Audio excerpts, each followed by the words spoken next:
देखिए ये एनसीईआरटी का ही क्वेश्चन है ट्रिग्नोमेट्री का कि 75 सेंटीमीटर लंबाई का एक दोलक है, ठीक है, और उसको एक सिरे से दूसरे सिरे तक दोलन करने में जो कोण बनता है उसको आपको रेडियन में निकालना है, जबकि उसके नोक द्वारा बनाए गए चाप की लंबाई 10 सेंटीमीटर दी हुई है।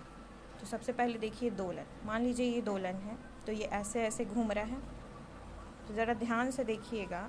तो ये इस टाइप का 75 सेंटीमीटर इसकी लंबाई है दोलन की, और ये ऐसे ऐसे घूम रहा है, कभी इधर जा रहा है कभी इधर जा रहा है ना, इधर इधर ऐसे ऐसे घूम रहा है, ठीक है। तो ऐसे घूमने से क्या हो रहा है, ये क्या कर रहा है, चाप बना रहा है, देख रहे हो, ये चाप बना रहा है यानी कि आर्क बना रहा है। इसकी लंबाई दी हुई है 10 सेंटीमीटर। तब आपको बोल रहा है कि यहाँ पे कितना डिग्री का कोण बना रहा है सेंटर पे, उसको आपको रेडियन में ज्ञात करना है। तो इसी चीज़ को हम लिख दिए हैं आर।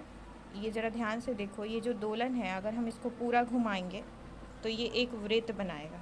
क्या बनाएगा, एक वृत्त, और ये वृत्त का केंद्र होगा। इस वृत्त का केंद्र है तो ये त्रिज्या होगी, ये भी त्रिज्या, ये भी त्रिज्या, तो ये कितनी है 75 सेंटीमीटर। तो त्रिज्या क्या हो गई हमारी 75 सेंटीमीटर, और एल यानी कि चाप की लंबाई दी हुई है 10 सेंटीमीटर। तब थीटा बराबर क्या होगा, L/R, और जब मान रखेंगे तो आएगा 2/15 रेडियन। हम जानते हैं कि थीटा बराबर L/R रखने पर जो थीटा का मान आता है, जो कोण होता है, वो रेडियन में प्राप्त होता है, और वही हमको प्राप्त करना था। ऐसे ही और भी क्वेश्चन है दूसरा नंबर में, शायद 15 सेंटीमीटर है, तो आपको क्या लेना है, आर तो वही रहेगा, एल आपका 15 सेंटीमीटर हो जाएगा, आर 75 ही रहेगा, तब आप थीटा निकालिए।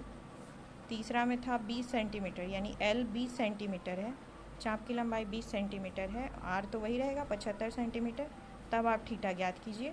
यही क्वेश्चन आपको पूछा गया है, और ये आपका एनसीईआरटी का 3.1 जो प्रश्नावली है वो ख़त्म होता है।